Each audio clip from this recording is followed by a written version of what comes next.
Hello everyone, and welcome to the Futurum Careers podcast. My name's Joe, and I'll be your host for this episode, which features Dr. Holly Graham, a professor in the Department of Psychiatry at the University of Saskatchewan in Canada. Holly is a member of the Thunderchild First Nation and is a registered nurse and a registered doctoral psychologist. She recently developed the CPR RACISM guide, which is designed to empower healthcare professionals to address racism when they encounter it. In this conversation, we spoke about Holly's motivations for creating the CPR RACISM guide. We spoke about her spirituality and the lessons she has learned from her community. And we spoke about her personal experience of racism in the healthcare system. Holly spoke honestly and openly throughout our conversation. So without further ado, here's Dr. Holly Graham on the Futurum Careers podcast.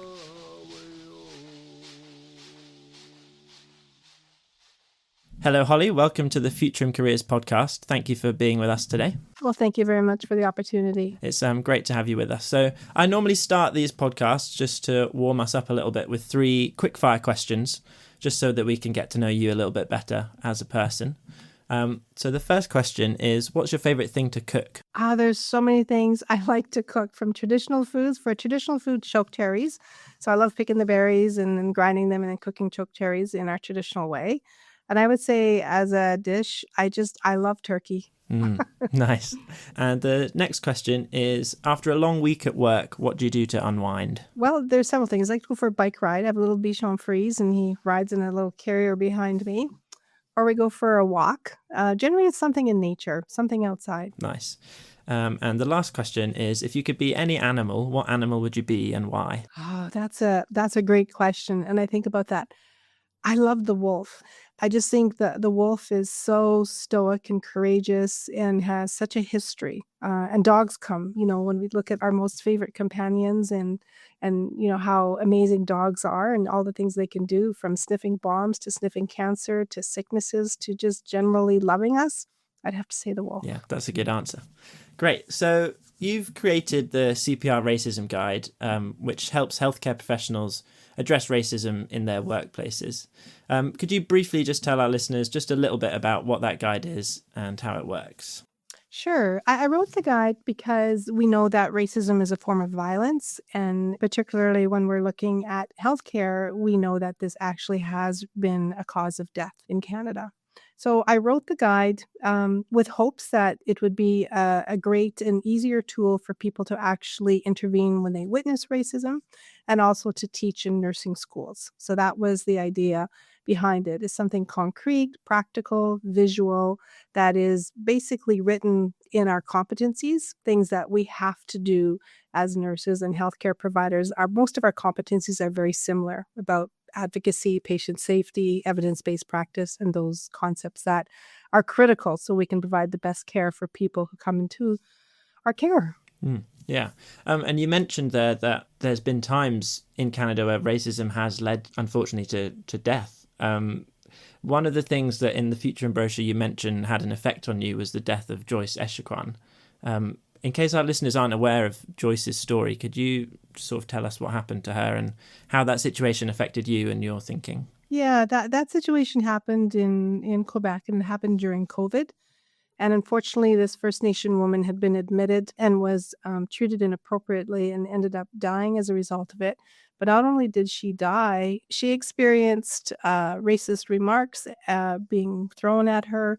And I just can't imagine dying your last few minutes being exposed to that type of violence. And when you're so afraid, her medical condition, she was literally suffocating.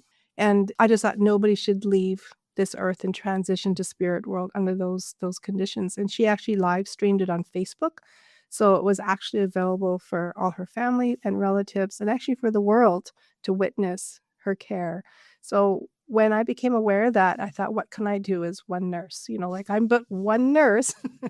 And of course, I prayed about it and I laid tobacco. I do what I normally do when I connect with Creator.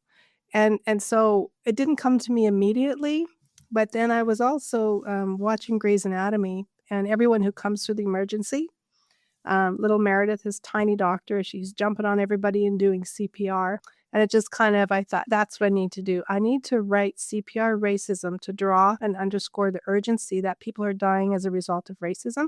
And it's not just in healthcare. When we talk about healthcare, people dying, people are being hurt every day just by interpersonal relationships of racism. But I wrote this guide for the extreme to prevent death. And in the brochure, you also say that the guide sort of embodies the 7 sacred teachings.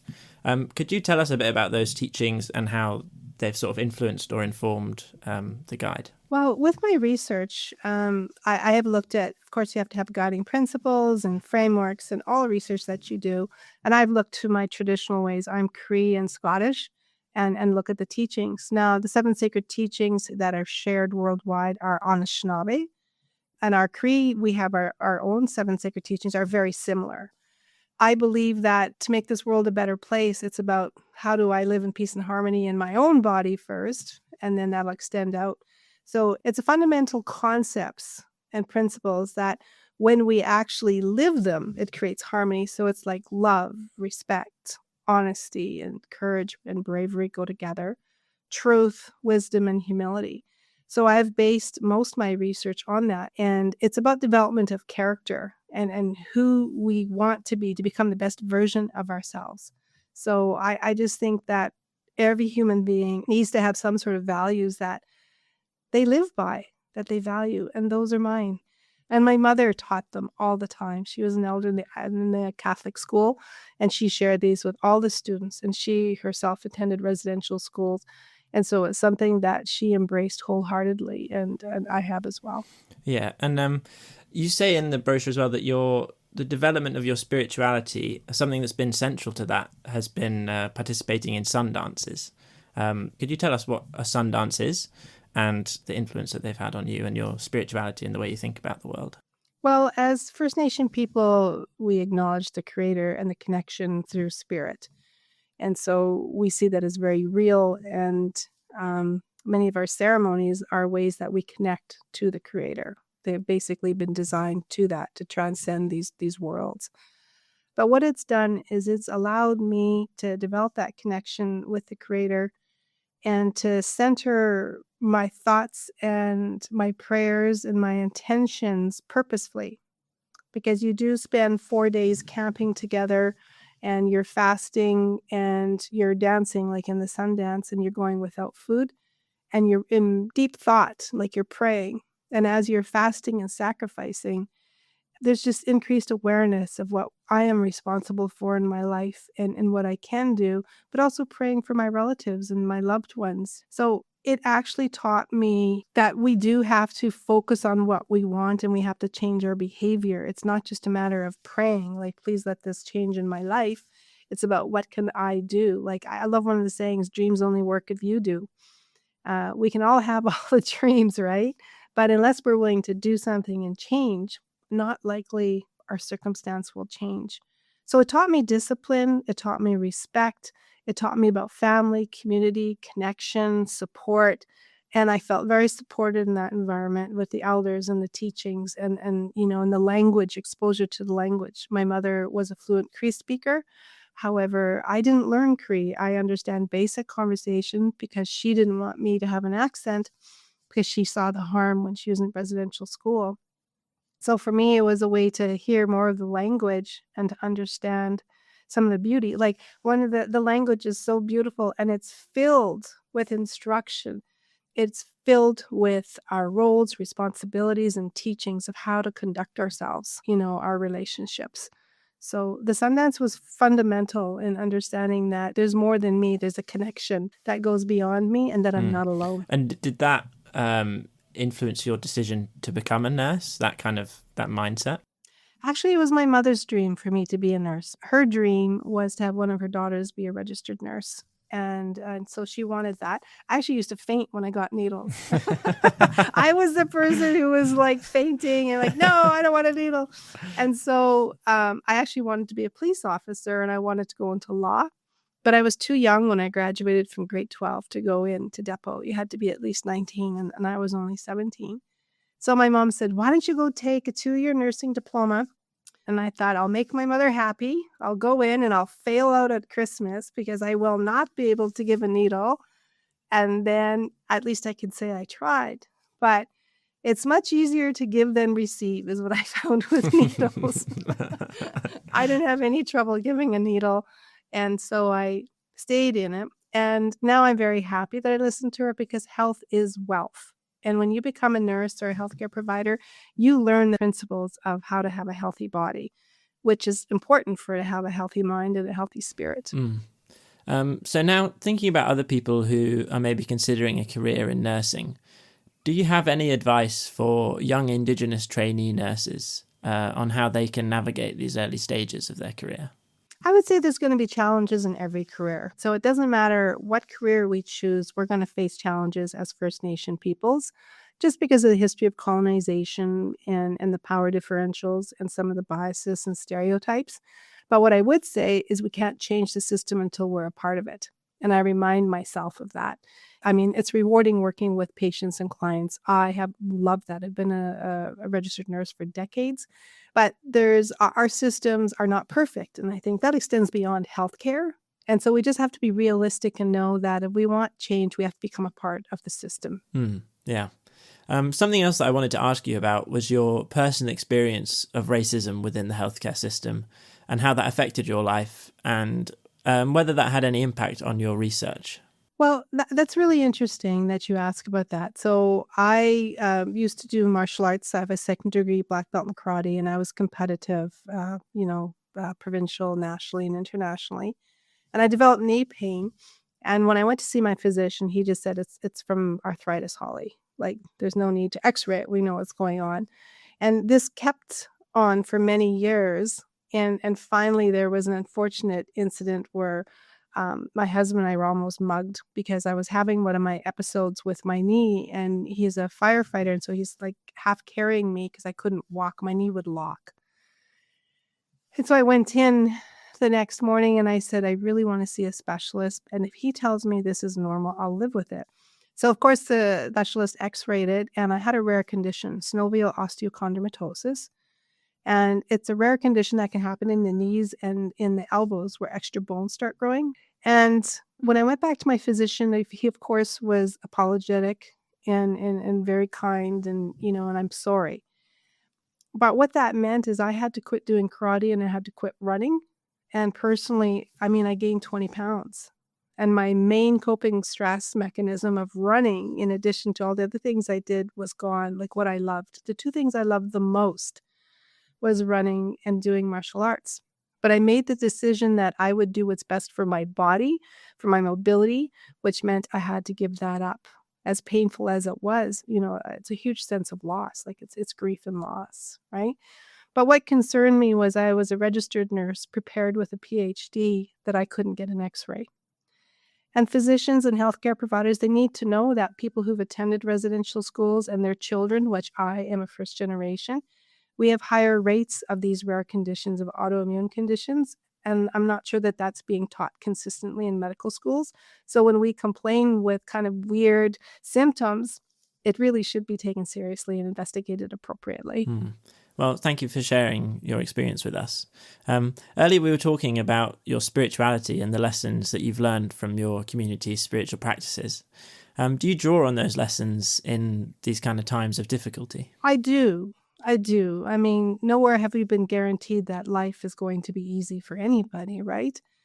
And I believe that we're here to become the best person possible, like to evolve our spirit, our soul, whatever you want to call it, and that life has challenges. And because I believe in connection with Creator and that life doesn't end here, it gives purpose to this life of how can I still become the best person, despite the challenges, because everybody's going to have challenges. It doesn't matter how poor or how rich you are or how educated or uneducated. Life is just like that, right? How do we continue to love ourselves? How do we continue to be kind to others even when we're hurting inside? So that's how I look at that. And that does come from Sundance, because all the teachings in there, it's always about love and harmony. It's never about hurting others. It's always about how do we stop hurting one another. I was fortunate that I started dancing when I was 9 years old. My mother took me to Sundances, and that's where I was given my Cree name, Okimao Tixquo. And that name is means to bring peace and happiness to those around. So also having my Cree name has really centered and guided my journey, because that's my Cree name. That's what I'm supposed to do, right? And so I think it's having a Cree name for me has centered my purpose and has really fostered that connection, to have with myself and how I relate to others. Yeah, that's really nice. The last thing I wanted to ask you about was something that you said in your brochure. You said that nursing is both a science and an art. Could you just elaborate on that a little bit more, and sort of thinking about how nursing students can take that sort of idea and use it to help them within their career? Sure, it's an art and a science. So the science is the easy part. That's learning about the biology, chemistry, pharmacology, all those things that we have to learn, anatomy, physiology. The art, to me, is how we apply that knowledge. And so the art is really where personality and values and ethics and how we interact, the communication, verbal, nonverbal, that's the art. Because if you cannot connect with people in a way that's meaningful, where they feel respected, all the science you have, all the knowledge you have actually doesn't get shared. And we become nurses because we want to help people. We want people to have the best outcomes in life, right? So if we don't refine our art of how we communicate with people, all the training we've taken and all that knowledge we have, it doesn't have the same impact. Yeah, great. Is there any final thoughts that you want to share with our listeners? No, I just thank you for the opportunity to participate and to share a little bit about my work. And happy to have had this opportunity to have this chat with you. Thank you very much, Holly. Thanks for joining me.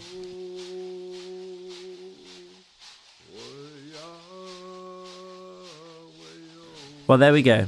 That was Professor Holly Graham on the Future in Careers podcast.